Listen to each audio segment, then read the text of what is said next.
case where we're talking about strings. A bow is completely useless without a string. However, string choice and string selection is extremely important. Choosing the wrong string for the wrong bow can actually result in broken bows. So it's very, very important that you get the right string. Now the first thing we're going to talk about is getting the right length of string.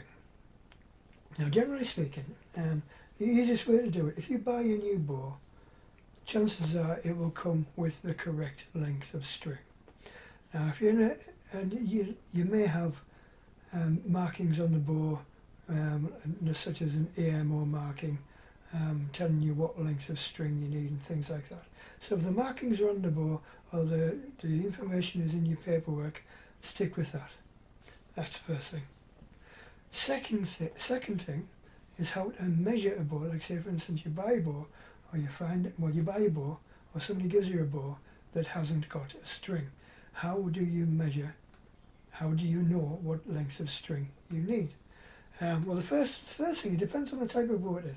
But generally speaking, if it's a recurve of any description, this includes horse bows, that sort of thing. Generally speaking, you measure from string groove to string groove, then deduct 4 inches for a recurve bow. So if your bow is 50 inches long, like this one, if I can, where's it gone? What have I done with it? Where is it? Ah, there it is. Like for instance, this is the top archery one that I'm slowly repairing and rebuilding. And I've got a tape measure somewhere. So what you would do is you get your tape measure, and you get it the right way around as well. That's the important thing to start with, which is that one. And then string groove to string groove, measure across along the bow.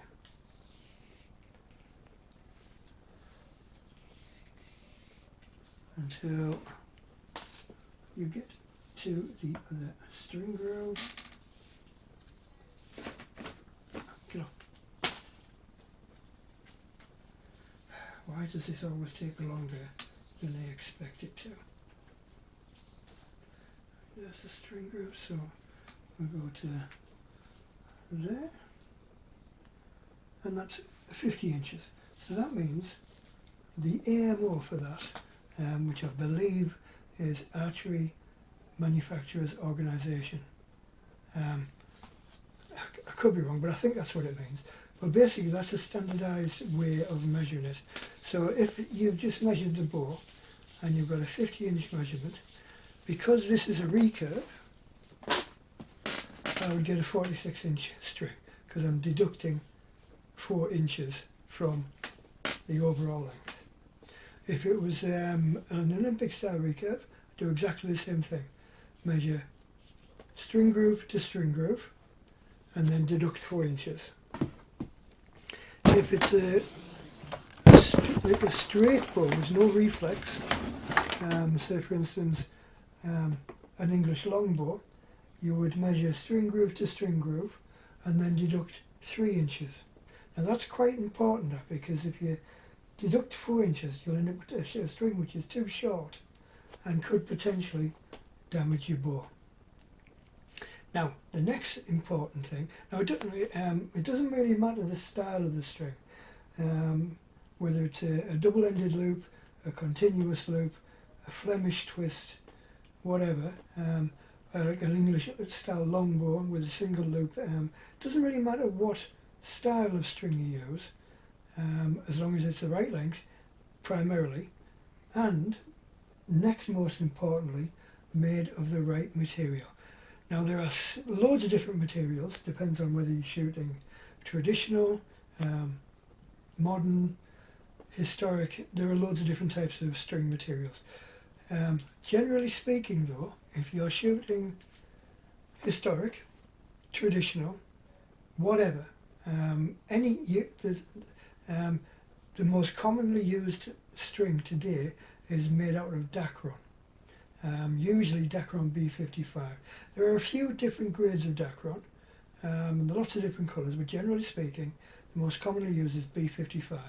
Now Dacron is a man-made polyester, and it was invented in the 1950s by DuPont, I think, and it's basically a fibre which was designed to replace or recreate some of the features and specifications of linen, which is why it's such a useful string material to have for longbows, especially, well, for English style longbows, for bows made out of natural biocomposite styles of, so basically historic bows, traditional bows made out of natural materials. Dacron is ideal, B55 being the most common. Now for modern bows, you can use Fast Flight. Well, Fast Flight is actually a trade name. What's its actual name? Dymena, I think, I want to say. I think Dymena. Now Dymena is very, very similar to Kevlar. It's high strength, high wear string like fibre. It's so tough you can actually use it in body armour, similar to Kevlar. Very strong stuff, but the problem is, if you're using it as an archery string, it can actually add quite a lot of velocity to your bow. So say for instance you've got a horse bow which is shooting 180 feet per second. You then replace that traditional or Dacron string with a Fast Flight string. Now unless you're very, very careful, you can actually damage the bow quite seriously. If I can find them, I'll put some pictures of some damage caused to bows by using the wrong string type, using Fast Flight or high speed strings on traditional bows.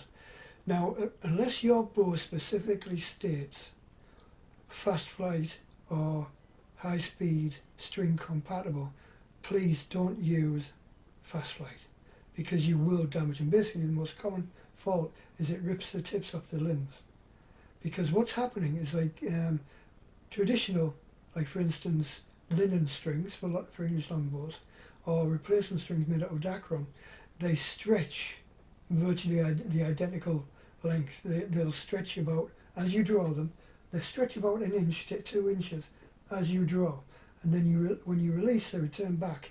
But as the bow overextends forwards, it stretches a little bit and slows the acceleration of the limbs and stops them, basically stopping too suddenly. It's a lot more forgiving to bows. However, if you are using a Fast Flight string which doesn't stretch, so when you draw and release, it brings the limbs to a sudden stop, and that sudden stop, as the limbs come forward and then stop dead, can snap them. I've actually seen this happen once. I've seen videos of it happening, and it's almost like dry firing a bow. It overextends to the point where it can't go any further and something has to give. And if you use the wrong type of string, that's the most likely problem. But if you've got the right bow, it should tell you in the paperwork, Fast Flight compatible. If that's the case, not a problem. And you can actually gain 20 or 30 feet per second, depending on the bow, length of string, poundage of bow, that sort of thing, just by switching from a Dacron to a Fast Flight. Right, another thing about strings as well is keeping them safe and neat and tidy. Now, what I've done lately, what I've done a couple of times is I almost destroyed a string tonight actually. I destroyed a string a couple of weeks ago because I didn't store them properly. I didn't notice that they were a bit knotted up when I put them away, and then when I took them out they'd actually tangled themselves. One of the ends had actually managed to work its way through some of the strands, and then basically I knotted it up. So that was my own fault, but there are various ways of keeping strings. The most simple is with an elastic band, and you literally just loop it through, get both ends. As you take the string off the bow, what you want to try and do is keep the twist. So you might even apply a twist to it, a little bit of a twist, and then bring the two ends of the bowstrings together to two loops. Get an elastic band, loop it through.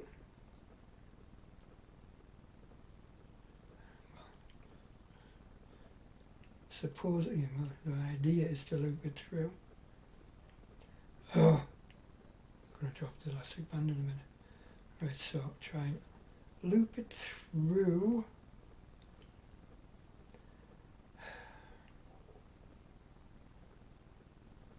Right, there we go. Loop it through and then pull one end through the other. And then just pull it tight. It comes undone dead easy, but that will actually stop the ends from twisting, and it'll actually stop them twisting through each other, and you can then just put your string away, form your string up, fold it up like that, put it away nice and neat. Another way of doing it is you can actually get some strings come with a factory provided string keeper, and it's exactly the same thing. Just a little bit of plastic with a little bit, and you just clip the string keeper onto the loops on the end, and you're good to go. Another one I use quite regularly, which I haven't got here, is carabiner style D loops. You can actually, you can get them for pennies. Use one of them for your string, just loop it through. Alternatively, use a string keeper but keep the original packaging as well, the sleeves are coming. Right, anyway, so that's a quick, down dirty and easy for strings. Primer about choosing, buying, measuring for bowstrings. Hope you found it interesting, and we'll talk again soon. Stay safe, keep slinging the sticks. Cheers, guys.